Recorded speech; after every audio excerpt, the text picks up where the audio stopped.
Hello peeps and hello peppers. Now I'm totally in the video making gear with the little blue cup that I showed on Instagram, and I actually, in the flow, figured out this has a color harmony with my manatee. So I decided to do some flow drawing while I'm trying to think about what happened last week.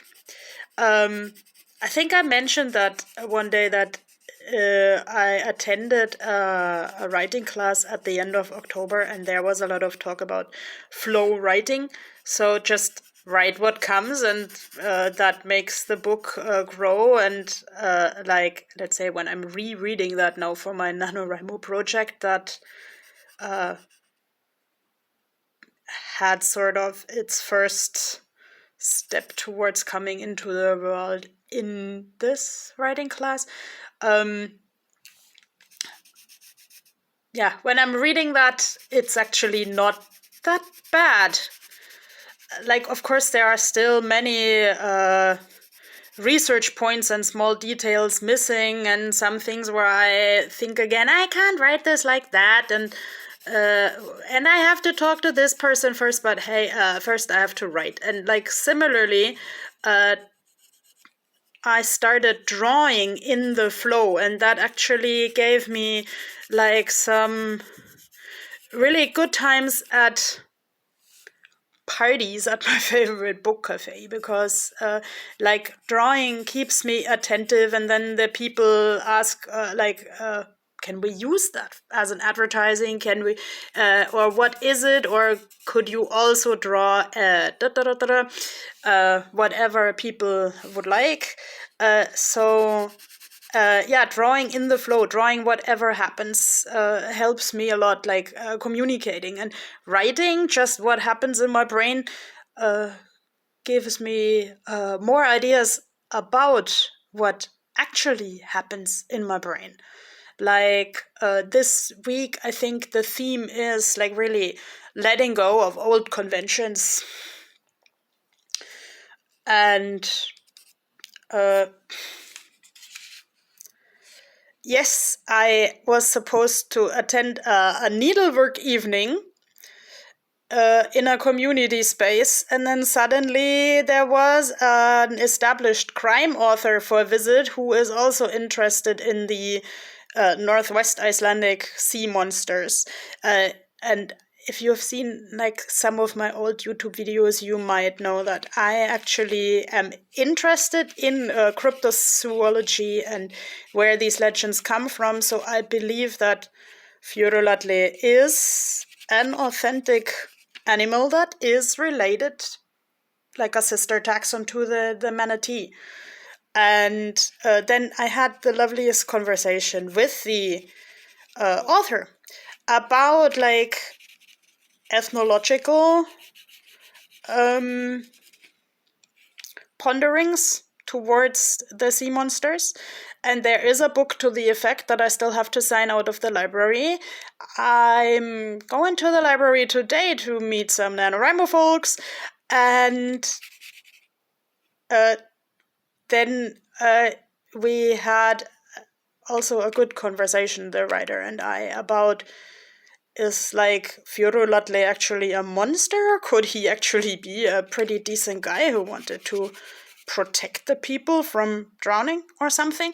So that is actually then getting a good spot in my third crime novel, which I am planning to draft after NaNoWriMo. People who know me will also know I don't celebrate Christmas the normal way. And this year, I want to give myself the joy of knowing that I can actually do something. I feel helpless with the political situation of the world, with the building frenzy in Reykjavik, with many things that I don't really have an influence on. And also with some personal contacts that just didn't work the way they should because I couldn't communicate my needs. So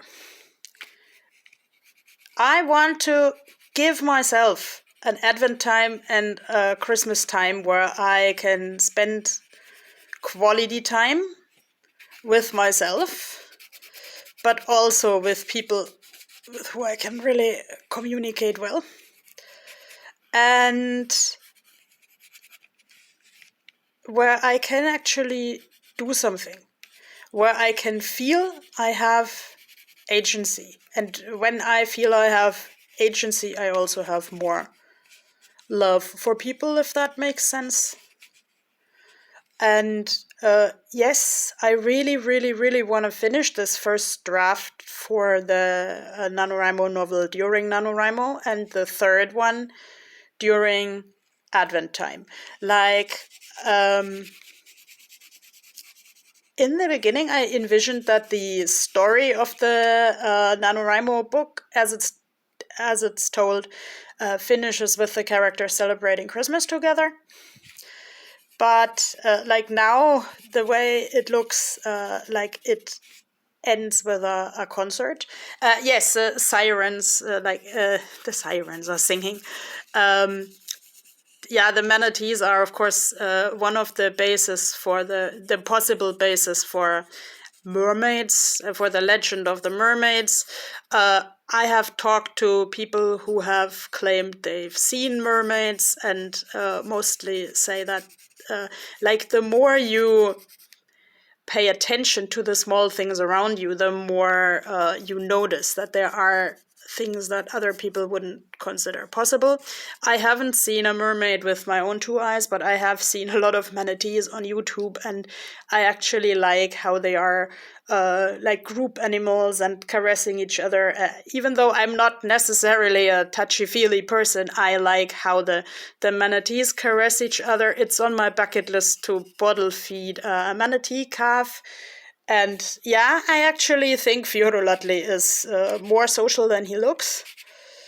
Here, I like, just because I don't want to bother people when they're talking to other people, I just wrote on this picture, what do Fiorulatlis actually eat? The writer who inspired me didn't know that. We joked if they maybe eat children, but let's say if my manatee slash desmostillion hypothesis is right, then it's a plant eater and rasps the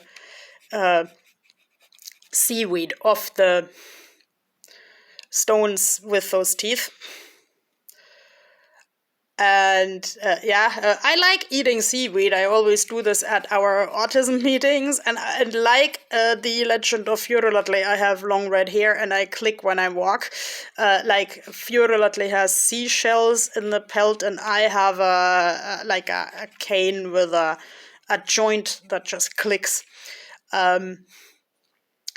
So I would say this is a little bit of a positive self-awareness week.